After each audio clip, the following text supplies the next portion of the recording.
Hello at welcome ulit sa kusina ni Mrs. O. Katulad ng aming sinabi, nag-promise, tuloy-tuloy pa rin tayo sa aming gourmet tuyo. So siguro ngayon natuto na natin paano gamitin siya as a Caesar salad dressing. Una, ito yung medyo magulo kasi maraming mga taste testers ngayong araw na to. So medyo nagulo yung aming line-up for today.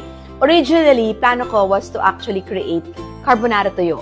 So basically, instead of using bacon, parang I'll be using tuyo instead of bacon para gawin ko siyang carbonara. Tapos naisip ko, kasi nga, ginagawa ka naman talaga usually. Sabi ko, or maganda ba gawin ko siyang white puttanesca? Ang white puttanesca, normally, kailangan anchovies. Perfect substitute naman tong tuyo. Bakit hindi nilang pareho? So na-outvote ako. So we're doing 2 recipes for you today. So basically, what we will be doing is, we will just be using linguine, split it into 2. One will become our tuyo carbonara and one will become our white puttanesca. Kaya, bear with us. So, sa original, dapat na i-show namin na white carbonara or tuyo carbonara pala. It's tuyo carbonara. Ito yung tuyo galing from Artisan Emporium. And remember, we just use 1 egg yolk and I mix it with cream. Right? It's as simple as that. And then, lots of garlic. And then, I'll mix it with the pasta. Ganun lang siya ka-simple. But with white puttanesca, and because emergency suddenly nag-change, so normally I would use black olives, but we don't have black olives right now. So I'm using green olives. No? So this is green olives, capers, basil, and more cream. And may tuyo again, garlic, and onions. So later on, I hope you can follow and you won't get confused because we will be making the pasta simultaneously. So let's go! Let's start cooking. Hindi pa siya nag-boil. So, unahin ko na lang muna yung white puttanesca because at least I can set it aside. Kasi the carbonara will have to be doing it on the last minute because it actually has egg yolk. And right now, I'm waiting for the pot kung saan ko lulutuin yung pasta to cook. Kita niyo ba yung duster ko? Duster ko to. So, excuse the duster look.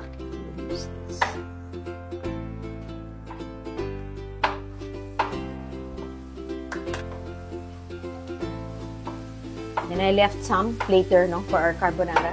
And adding some onions. Tapos later on, the basil, I'll add it na last minute kasi we have fresh basil eh. So it's better to just add it later on. Then I'm gonna add our capers.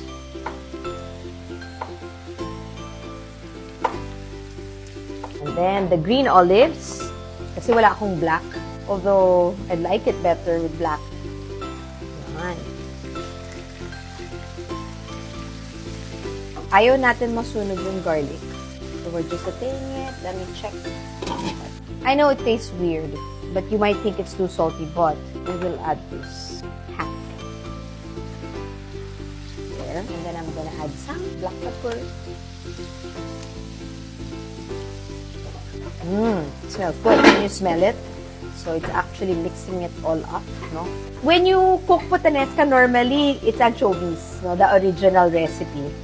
I think my first few videos of Kusina ni Mrs. O, galing sa lecture ko sa classes ko. So I think I lectured about puttanesca, but this one, we're actually making it white. I'm just gonna use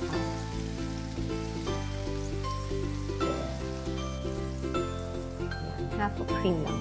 We mix ko lang, and later on, we will mix it with our basil, shredded basil, and pasta.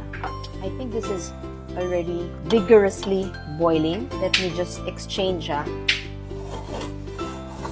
para mas mataas yung fire.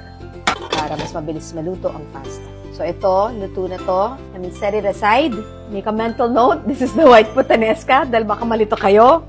I am now cooking our carbonara. So wag tayo ma-confuse. Although the carbonara, I cannot finish it through without the pasta being cooked. Kasi I'll be adding the cream. Remember, I mixed the cream with egg yolk, no, in advance. So if I add that up, maluluto siya agad. So I cannot do it right now, no. So I have to wait it out. So now, I think I can put the pasta now. I'm not gonna cook the whole thing. I'm probably gonna cook just half. There you go. There you go. So this is fettuccine. You can use spaghetti if you want. It's just that, ito lang yung available. Kanina sa grocery. So, I'm using linguine. Wala siya masyadong spaghetti. I like this brand. Very affordable siya. May gluten-free din siya na version. But since we have guests, di naman sila lahat gluten-free practicing people. Ayaw nga nila ng healthy eh. This is about 5 minutes, no? Yung pasta. Now, we will start with the carbonara. Kasi 2 more minutes na lang.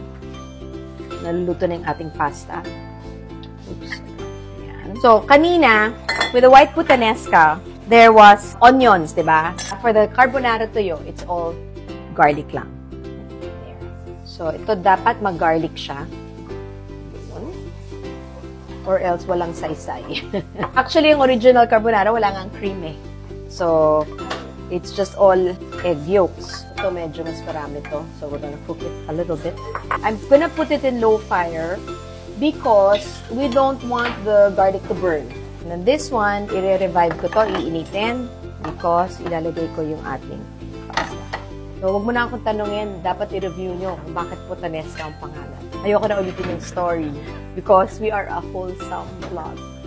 So, i-guess nyo na lang, pwede nyo i-google. Pero it's a historical fact. Hinihintay ko na lang ang 1 minute. And while I'm doing that, waiting for this to heat up, I'm gonna cut my fresh basil. And I'm just gonna put some white pepper.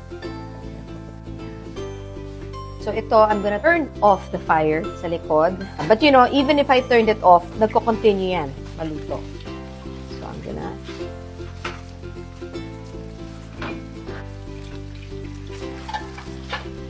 Gusto niyo ba i-flip ko?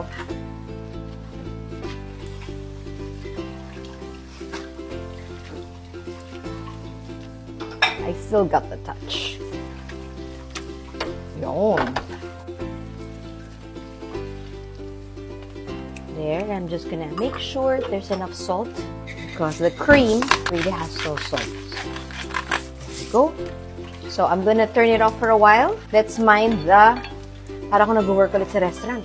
Dalawang order ko. White puttanesca at saka carbonara. Para lang tayo bumabalik sa ano, no? Nung pagkabata ako. Sandali. Ito na siya. Mahirap talaga yung mga guests na demanding. So, if you look at this, wala pa siyang cream. Nothing, no? I'm gonna be adding the cream. Hold on. Adding the cream with the egg yolk. It will thicken automatically.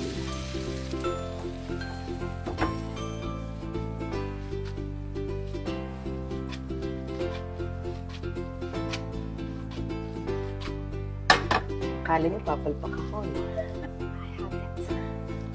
Ito na, tuyo, carbonara. Amoy na amoy ang tuyo. Para talaga ako nag-work sa restaurant. Dalawa yung nag-order ngayon. No joke. Yun yung feeling ko ngayon. And this is our white puttanesca. Na wala namang black olive, sorry. Dahil wala kanina sa grocery, kaya green olives lang. Parang naisisigaw na, table 6. Yes, chef. Diba? Sandali, ah. So, ito, parmesan. Yan. And then, some. Okay, I survived! Here you go, our 2 gourmet tuyok pasta, specially made for Artisan Emporium. One is our tuyok carbonara. The pahabol request, the white puttanesca using Artisan Emporium gourmet tuyok. So I hope you enjoy these 2 recipes, madali with carbonara or white puttanesca. So enjoy your pasta and happy cooking. See you soon here at Kusina ni Mrs. O.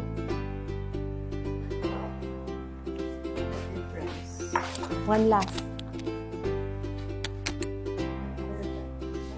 Okay, it's back to me. Wala palang customer. So, ako pala titikim. So, hindi ko dito na-impress yung asawa ko sa akin.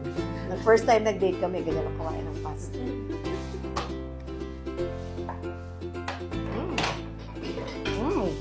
It's so smooth. I think the difference is, kasi the original puttanesca is red, yung asim and all. This is very creamy. But, because nandun yung asim ng capers, parang na-replace niya yung galing sa tomatoes. And then, sa dulo ng tang mo, when you eat it, may saltiness, which is coming from the tuyo. So, I like it. Takon choice, ako nagluto eh. Pero, no, but really, it's good. It's different. Mas palatable sa Filipino ang white puttanesca. Kasi minsan maasiman eh.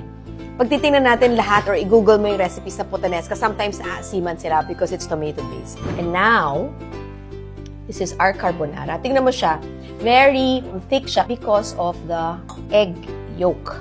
Gonna add cream. So, there. Because I'm not Italian. So, I just use it. Ito, may pagka-creamy and buttery. That's that buttery taste. And then after, very neutral tasting. Pero very comforting. When I say neutral tasting, hindi masyadong explosive yung flavors. It's a very slow start. When you bite into the saltiness of the tuyo, dun mo lang makikita na meron palang additional flavor. Thank you to Kusina ni Mrs. O kasi ako rin pala to may Bye!